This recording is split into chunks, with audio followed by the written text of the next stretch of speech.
donc du coup, nous accueillons maintenant Adeline Ferchaud pour ce qui a été fait à la métropole de Bordeaux. Alors, comment vous avez enrichi vos bases de données à partir du RNB?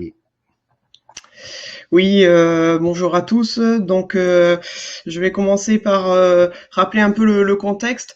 Donc, à Bordeaux Métropole, on est effectivement une grosse collectivité, donc on dispose déjà de nos propres bases bâtiments. Je vais y revenir juste après un peu pour vous expliquer ce qu'on a, donc plutôt sous la forme de données géographiques. À côté de ça, on a bien vu donc l'émergence de nouvelles bases bâtimentaires à l'échelle nationale, donc le RNB, la BDNB et tout ce qui peut y graviter autour. On a été sollicité donc par nos collègues des autres services pour pouvoir justement intégrer ces données dans notre SIG. Donc évidemment, on n'allait pas tout intégrer. Il y a quand même des redondances aussi. On a préféré un peu centraliser ces demandes. On a bien donc identifié le RNB comme étant le géo commun avec cet identifiant pivot qui permet du coup de faire le lien vers les autres bases. Donc, comme ça a été dit aussi en introduction, je participe au groupe de travail national des bâtiments depuis de nombreuses années, enfin depuis sa création. Donc, notre objectif, c'est plutôt de disposer de l'identifiant RNB, rapatrier cet identifiant commun dans nos bases pour pouvoir du coup ensuite faire facilement des jointures avec les autres bases et développer les usages. L'objectif, c'est pas d'avoir 10 bases bâtiments dans notre SIG et qu'après on ne sait plus quelle base il faut utiliser pour quel usage. Donc un petit focus sur nos propres bases et comment on les constitue. Donc on a un référentiel qui est plutôt produit à partir d'acquisitions aériennes. Donc on fait faire tous les 3 ans sur notre territoire un survol du territoire pour produire notre propre orthophotographie. Donc on est passé désormais avec une résolution de 5 cm. Donc on fait à la fois acquisition vue verticale et vue oblique. Et au-delà de l'orthophotographie, on a développé donc tous les usages autour de la 3D et notamment la production de bâtiments en 3D, comme on en voit l'illustration. Donc c'est pour faire un petit focus, donc c'est modélisation forme et pente de toiture. Et donc ensuite les bâtiments sont texturés à partir de notre vue verticale et oblique. Voilà, donc on a le modèle 3D dans les formats standards CityGML et CityJSON, les toitures en 3D, mais on a aussi les emprises en 2D et c'est ça aussi qui va nous intéresser par rapport à notre sujet du jour. On a aussi des référentiels géographiques plus métiers pour localiser tout ce qui va les équipements publics, les établissements scolaires, sportifs, etc. Et il y a aussi en cours un référentiel patrimoine qui est en train de se créer, notamment en lien avec tout ce qui est sur la problématique énergétique et le décret tertiaire. Et donc ces autres référentiels sont basés sur les emprises des bâtiments en 3D. On essaye aussi de ne pas avoir 15 socles géographiques qui pour représenter la même chose. Donc ensuite, quand il y a eu donc la mise en place de ce groupe de travail bâtiment, on a bien du coup défini qu'est-ce qu'était un bâtiment. Et donc, on s'est rendu compte aussi que notre socle de bâtiment 3D était parfois mal découpé. On a un socle 3D donc, qui est depuis 2009, donc c'est pas récent. Les techniques ont évolué depuis. Et du coup, le découpage, l'identification de qu'est-ce qu'un bâtiment, parfois vu du ciel, c'est pas toujours simple quand on a des toitures mitoyennes. Donc, on savait déjà que notre socle était perfectible en termes de découpage.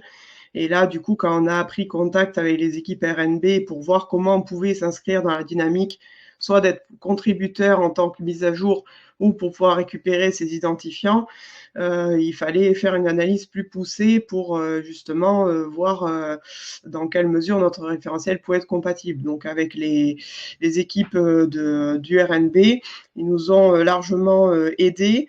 Donc on leur a transmis notre référentiel du coup en emprise 2D et ils nous ont fait une analyse pour identifier tous les bâtiments qui étaient mal découpés, ou en tout cas qui n'étaient pas découpés comme le RNB. Donc on en a identifié à peu près 30 000, donc ça correspond à peu près à 10% de notre base.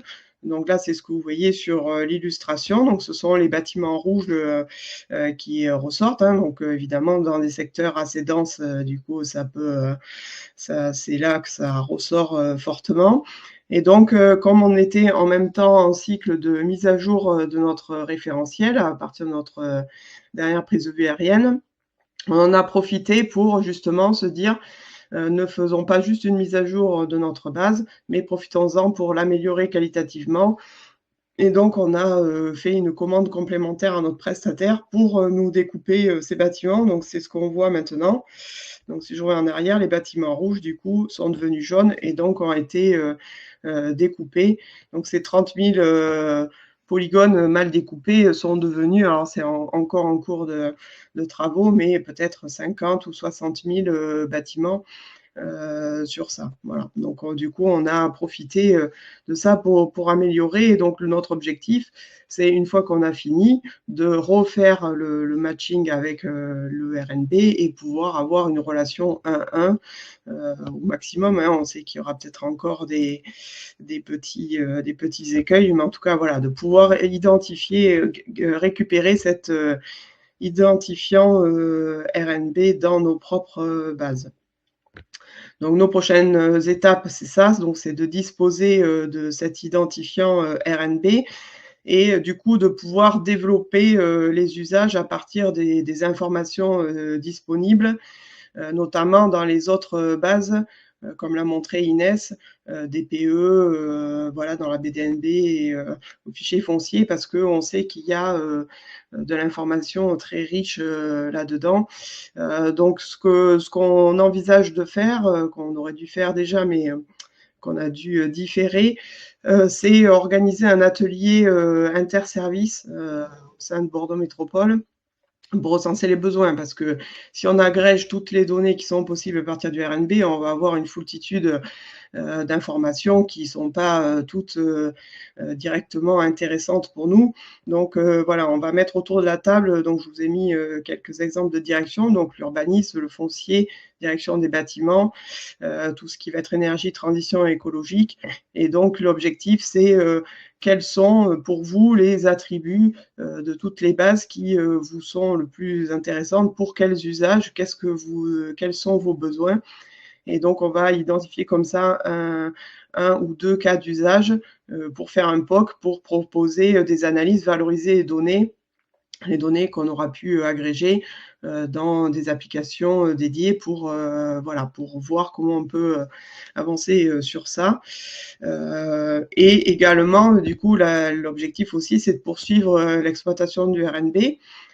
Comment ça pourrait nous aider à identifier les changements, puisque du coup, à chaque fois qu'on fait une campagne aérienne, on détecte les changements.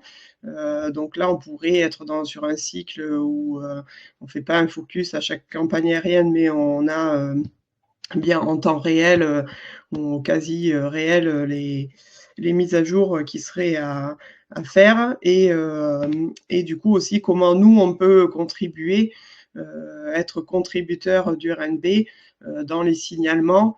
Voilà, on pourrait dire par exemple qu'à chaque fois qu'on fait une campagne aérienne, nous sommes les garants de vraiment produire une couche bâtimentaire exhaustive à date de la prise de vue.